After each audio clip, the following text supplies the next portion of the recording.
What's up you guys, I'm Dan, this is Frugal Not Cheap, and today we'll review a personal finance app that I've heard so much about, but I'd never really given a shot, and that's You Need a Budget.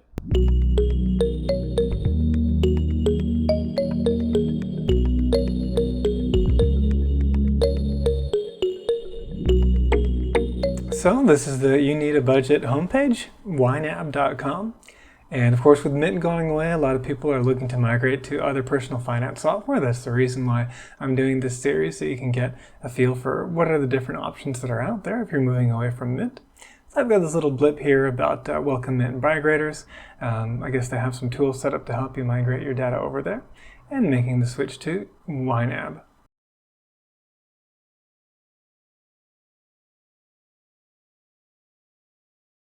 Now, one kind of cool thing about this is you can do a free 34-day trial of YNAB without even giving them a credit card. You just give them an email and set up your account. So that's what I've done. I don't even have to worry about setting up a reminder in my calendar to cancel later on. So that's pretty cool.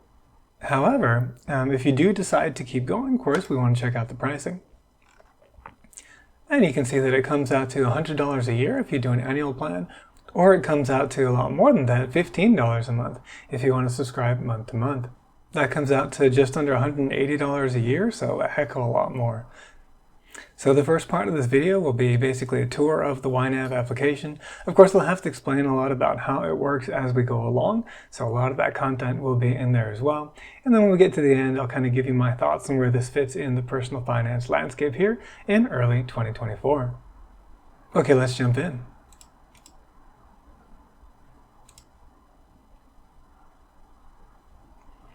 So I've already got my YNAB set up. When you do this for the first time, it's going to ask you a ton of questions if there's other people in your household, because you can actually do kind of some shared stuff. So it does work if you want to share particular budgets with a spouse or even your children, if you want to give them a little bit of access to stuff, or they're in charge of certain accounts or something.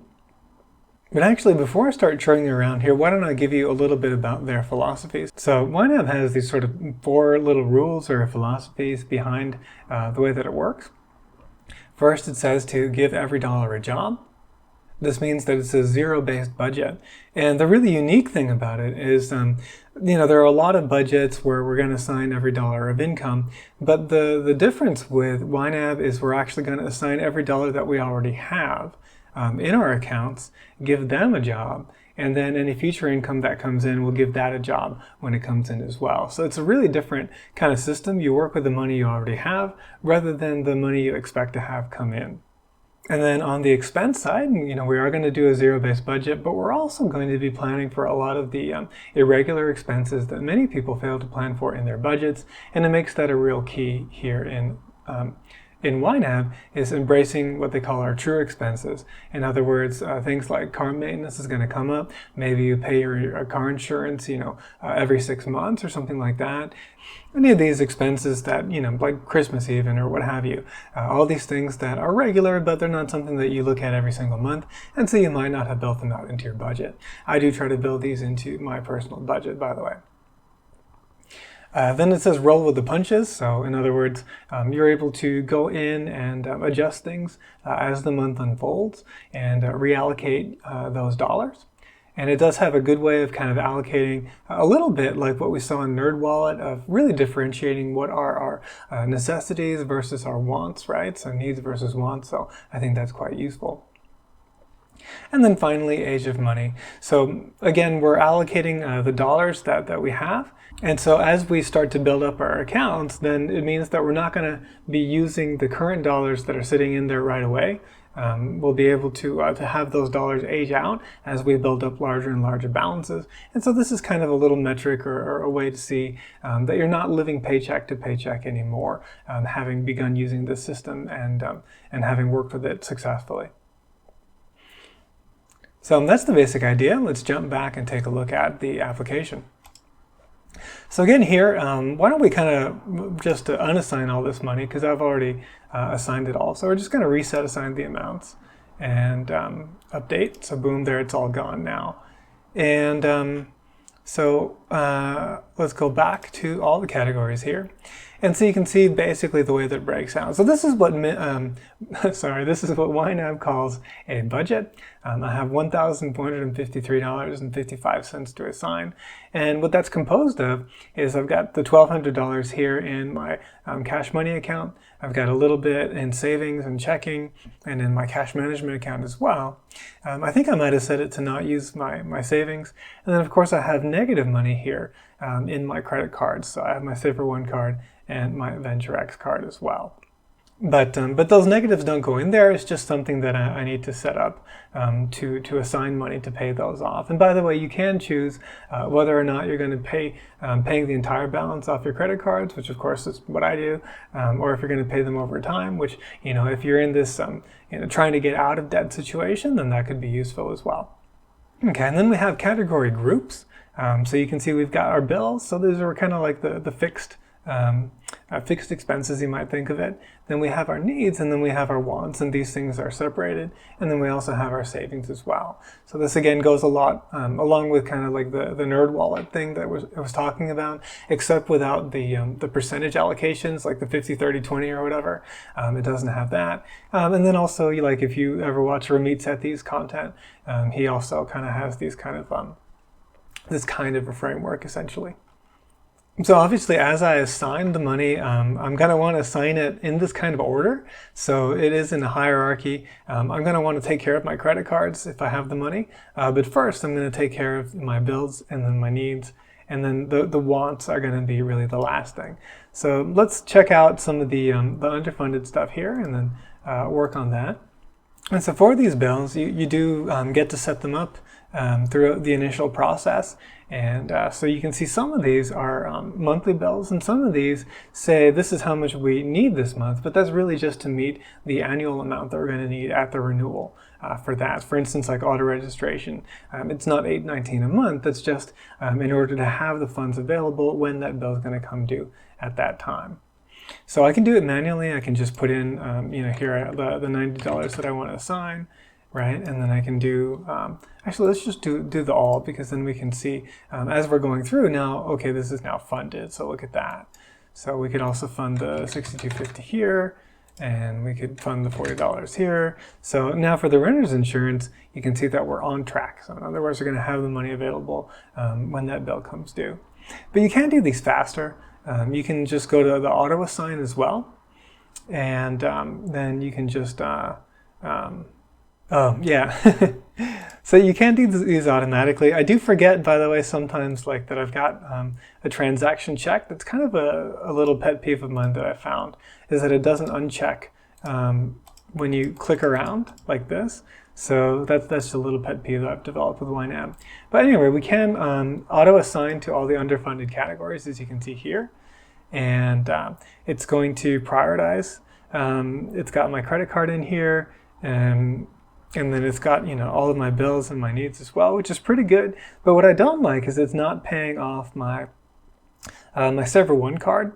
It's only partially doing that, and it's filling up my wants here of my $200 in dining out. So I don't like that. So let's do it, but we're going to have to adjust that stuff. So our VentureX isn't taken care of here. So it looks like just this month I actually don't have the money in order to do that, because I've got to pay off this account here. So there we go, that's the amount we need. So now this is what I actually do have left over for my wants, which is $171.28. So I did have my charity taken care of, but basically what this means is, I'm gonna have to eat out less, and if I still want to be able to put some money towards savings. So we'll put in the $71.28 in here, and now you can see this is where YNAB wants you, is where you've got all your money assigned. And so you can look at the future months as well, and so on and so forth. So that's the zero-based budgeting feature, and I really do think that the philosophy here of assigning the dollars that you currently have and giving them a job is going to make a lot of sense for a lot of people. Now, the only other section here that we can really look at besides these budgets and then going into the kind of like the register for each of the different accounts is going to reports. And the reports are pretty simple here. So here we've got any income and expenses, and nothing's really happened so far. It will help you to track your net worth over time, so that's good. And then of course we can see our spending over time.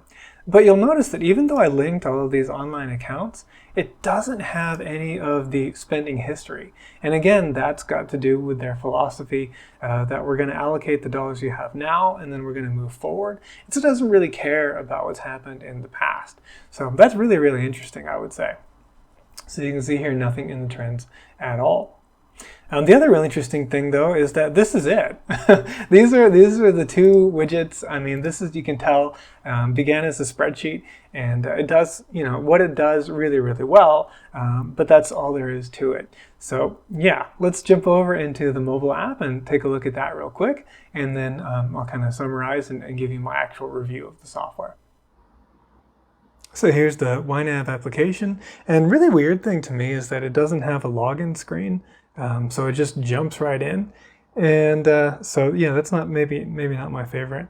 I would like a little bit more security, even though yeah, this is read only. And by the way, you can do manual transactions. I forgot to point that out. You could do this whole thing manually. You don't have to link any bank accounts. So for those of you that are kind of old school that way, that certainly will work. So here we've got our budget and all those things that we funded. Here's the underfunded category of dining out, which is totally fine because I'm prioritizing my savings instead.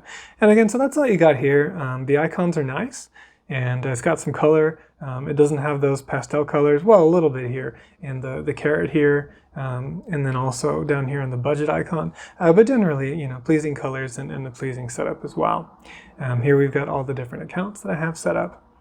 Then we've got reports, and so this will be more useful over time. And then one big thing in YNAB, of course, is help. So there's a whole lot of help because it is a little bit different from a lot of the personal finance apps that are out there in helping you get going. Although, to be honest, reviewers seem to make it a big deal, like it's really different and really hard to get into, but I fired it up and I figured it out within not very long at all. So I think hopefully, you'll have an easy time as well.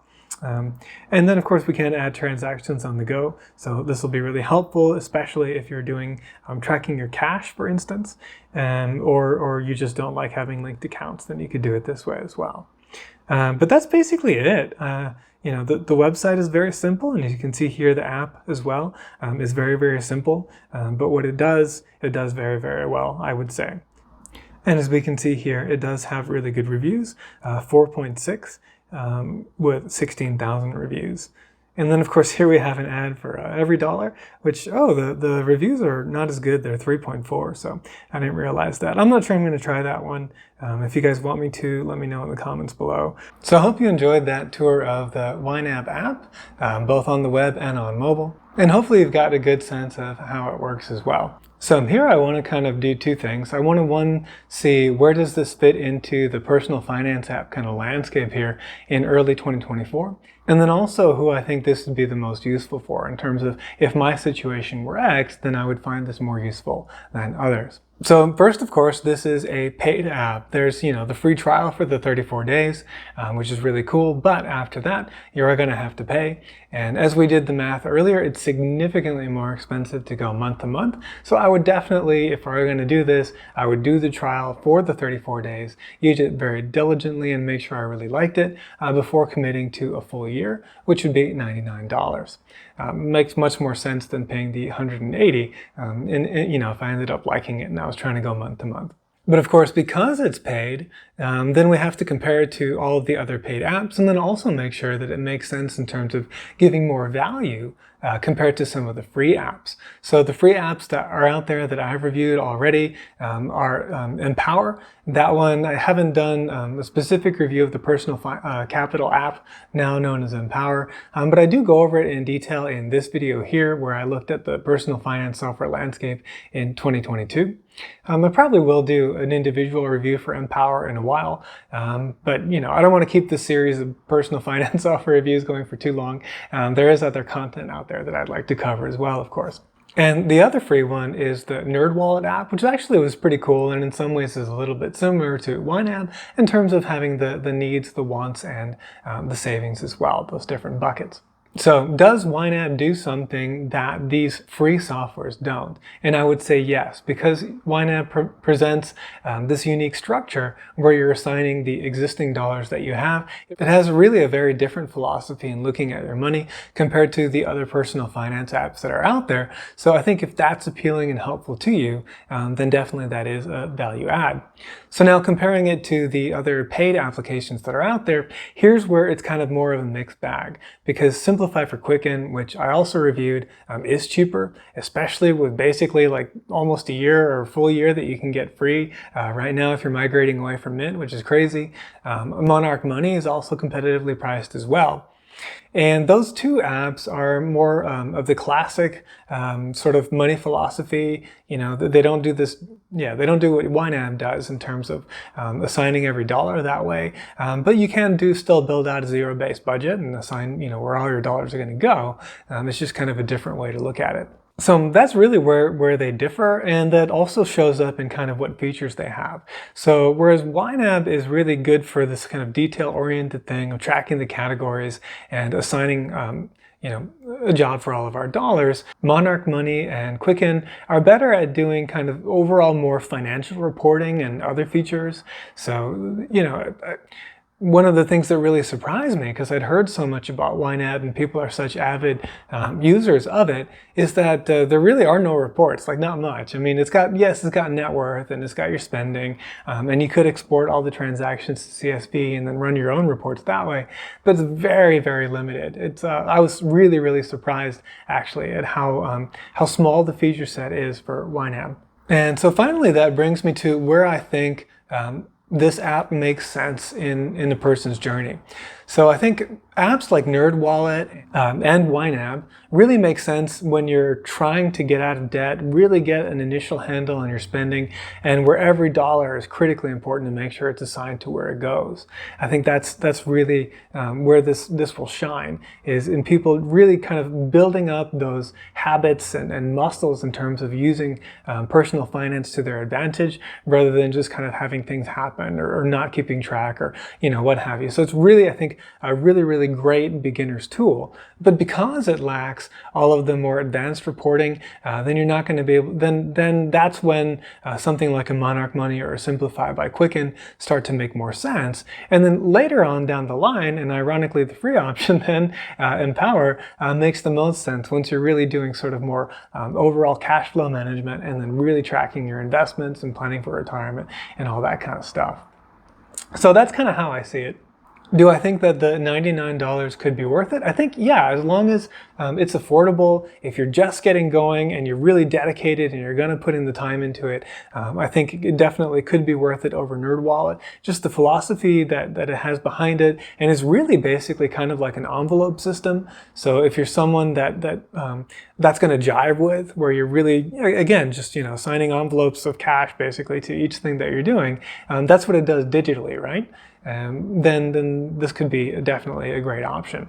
But at the same time, that is $100, and so if you're able to use something like NerdWallet and get going without needing all of that, then that's certainly an option too, and $100 is $100. If it were me personally, looking back, and it's, hindsight's kind of 2020, it's hard to say how it would go, but most likely, if it had been me, I think YNAB would have been a good investment to do for a year, and again, really kind of get these habits kind of in mind and really start to get good at personal finance and allocating my dollars, and then I might move on to something else, probably, Simplifi by Quicken, or if I was already investing, then I'd go over to Empower or something like that.